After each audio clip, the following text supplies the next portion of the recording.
Hello student, আজকে আমি যেটা নিয়ে আলোচনা করব সেটা হচ্ছে তোমরা যারা 2021-এ মাধ্যমিক পরীক্ষা দেবে, তোমাদের ইতিহাস সাবজেক্টটার প্রথম যে অধ্যায়টা আছে ইতিহাসের ধারণা, এই অধ্যায় থেকে গুরুত্বপূর্ণ 40টা এমসিকিউ উত্তর সহ আলোচনা করব, যেখান থেকে তোমরা অবশ্যই কমন পাবে। আর তার জন্য কি করতে হবে, তোমাদের সম্পূর্ণ ভিডিওটা দেখতে হবে, কোনো প্রশ্ন মিস যাতে না করে যাও। আরেকটা ব্যাপার তোমাদের যেটা করতে হবে সেটা হচ্ছে অন্যদের দেখার সুযোগ করে দিতে হবে, তোমাদের বন্ধুবান্ধবদের মধ্যে শেয়ার করে। চলো প্রত্যেকটা প্রশ্ন দেখো, খুবই গুরুত্বপূর্ণ প্রতিটা প্রশ্ন। প্রথম প্রশ্ন দেখো, ইন্দিরা গান্ধীকে লেখা জওহরলাল নেহরুর চিঠিগুলি হিন্দিতে অনুবাদ করেছেন কে? মুন্সি প্রেমচাঁদ হিন্দিতে অনুবাদ করেছেন। পরের প্রশ্ন, বঙ্গদর্শন প্রথম প্রকাশিত হয় 1872 খ্রিস্টাব্দে। পরের প্রশ্ন, ইউরোপের ক্রীড়া ইতিহাস চর্চা শুরু হয় 1970-এর দশকে। তারপরের প্রশ্ন দেখো, ইকোলজিক্যাল ইম্পেরিজম লিখেছেন কে? Alfred Alfred Crosby. Alfred Crosby ecological imperialism গ্রন্থটা লিখেছে। তারপরে প্রশ্ন, খুব ইম্পর্টেন্ট প্রশ্ন, ক্যালকাটা ক্রিকেট ক্লাব প্রতিষ্ঠিত হয় কবে?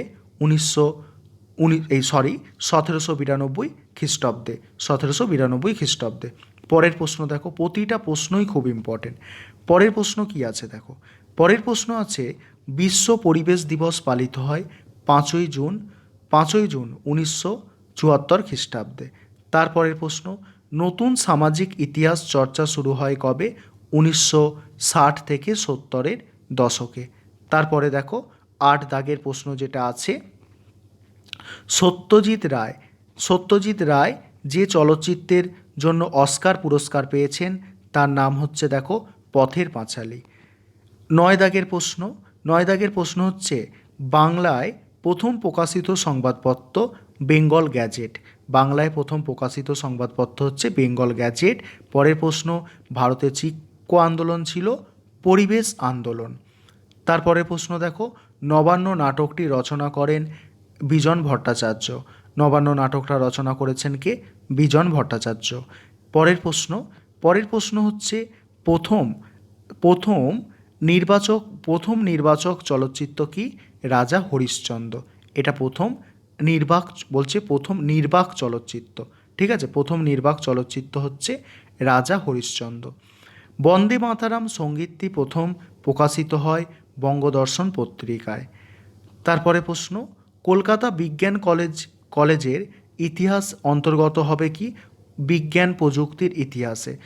কলকাতা বিজ্ঞান কলেজের ইতিহাস অন্তর্গত হবে বিজ্ঞান প্রযুক্তির ইতিহাসে। পরের প্রশ্ন আছে, রাষ্ট্রপতি ভবনের মূল স্থপতি ছিলেন কে? খুব ইম্পর্টেন্ট প্রশ্ন, রাষ্ট্রপতি ভবনের মূল স্থপতি কে ছিল? এডউইন লুটিয়েন। এডউইনকে লুটিয়েন, অন্ত্যেষ্টিকা দন্তান্ন। তারপরের প্রশ্ন দেখো, পরের প্রশ্ন অর্থাৎ 16 দাগের যে প্রশ্নটা আছে, 16 দাগের প্রশ্ন দেখো, কলহনের রাজতরঙ্গিনী ইতিহাসের অন্তর্গত হবে কি? স্থানীয় ইতিহাসের অন্তর্গত হবে। পরের প্রশ্ন, কথাকলি নৃত্য কোন অঞ্চলের নৃত্য? এটা কেরলের নৃত্য। পরের প্রশ্ন 3টে স্টার দেওয়া আছে, the story of my experiment with truth গ্রন্থের লেখককে? মহাত্মা গান্ধী। পরের প্রশ্ন, ভারতের ফুটবল খেলা প্রবর্তন করেন ইংরেজরা। ভারতে ফুটবল খেলা প্রবর্তন করেছে ইংরেজরা, 17 সালে প্রশ্নটা এসেছে। পরের প্রশ্ন, ভারতে নিম্নবর্গের ইতিহাস চর্চার জনক বা প্রবক্তা হলেন কে? রঞ্জিত গুহ। তারপরে প্রশ্ন, ভারতে ইতিহাসবিদ্যাকে অন্যান্য বিদ্যার জননী বলেছেন কে? দেখো, ইতিহাসবিদ্যাকে অন্যান্য বিদ্যার জননী বলেছেন জে এম টেভেলিয়ান। পরের প্রশ্ন 22 দাগের প্রশ্ন দেখো, পৃথিবীর প্রাচীন খেলার নাম কি? প্রাচীন খেলার নাম দেখো মানাকালা খেলা। ঠিক আছে। পরের প্রশ্ন, বিপানচন্দ্র পালের আত্মকথা প্রথম বের হয় প্রবাসীতে প্রথম বের হয়। ভারতের ক্রিকেটের ইতিহাস সংক্রান্ত গ্রন্থ 22 ইয়ার্স টু ফ্রিডম, এটার রচয়িতা কে? রচয়িতা খুব ইম্পর্টেন্ট এই নামটা, বড়িয়া মজুমদার। প্রথম নাট্যচর্চা উদ্ভব হয় কোন দেশে? গ্রিসে প্রথম নাট্যচর্চা উদ্ভব হয়। পরের প্রশ্ন, প্রথম বাংলা রাজনৈতিক পত্রিকা হলো কি? সোমপ্রকাশ। এটা দেখো খুব ইম্পর্টেন্ট প্রশ্ন, এই যেটা সোমপ্রকাশ বললাম, প্রথম বাংলা রাজনৈতিক পত্রিকা। জীবনের ঝরাপাতা গ্রন্থটি একটি কি? গ্রন্থটি হচ্ছে একটা কি? আত্মজীবনী। জীবনের ঝরাপাতা হচ্ছে একটা আত্মজীবনীমূলক গ্রন্থ, 18 পড়েছে, খুব ইম্পর্টেন্ট প্রশ্ন এটা। সোমপ্রকাশ একটি কি? সাপ্তাহিক পত্রিকা। সোমপ্রকাশ হচ্ছে একটি সাপ্তাহিক পত্রিকা। ইতিহাস হলো অতীত বর্তমানের অন্তহীন কথোপকথন, উক্তিটি করেছেন কে? E.H. কার। তারপরের প্রশ্ন, মোহনবাগান ক্লাব IFL শিল্ড, দেখো IFA শিল্ড জয় করেছিল কবে? 1911 খ্রিস্টাব্দে। পরের প্রশ্ন, দাদা সাহেব ফলকে যুক্ত ছিল কে? দাদা সাহেব ফলকে যুক্ত ছিল কে? মানে যুক্ত কিসের সঙ্গে ছিল? দাদা সাহেব ফলক আর কি চলচ্চিত্রের সঙ্গে যুক্ত ছিল। খুব ইম্পর্টেন্ট তোমাদের জন্য, কারণ 2019-এ প্রশ্নটা এসেছিল। তারপরের প্রশ্ন, পরের প্রশ্ন দেখো 32 দাগের প্রশ্ন, ভারতের উপনিবেশিক অরণ্য আইন প্রধানত কি? পরিবেশ ইতিহাস চর্চার বিষয়।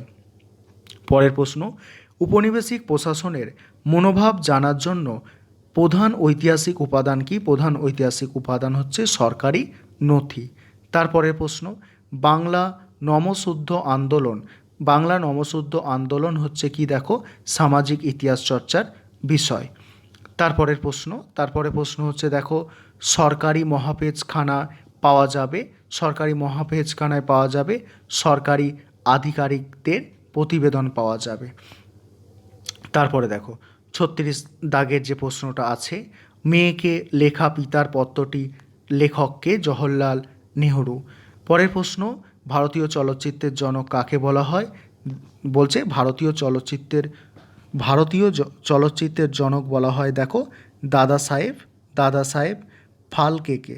দাদা সাহেব ফালকেকে ভারতীয় চলচ্চিত্রের জনক বলা হয়।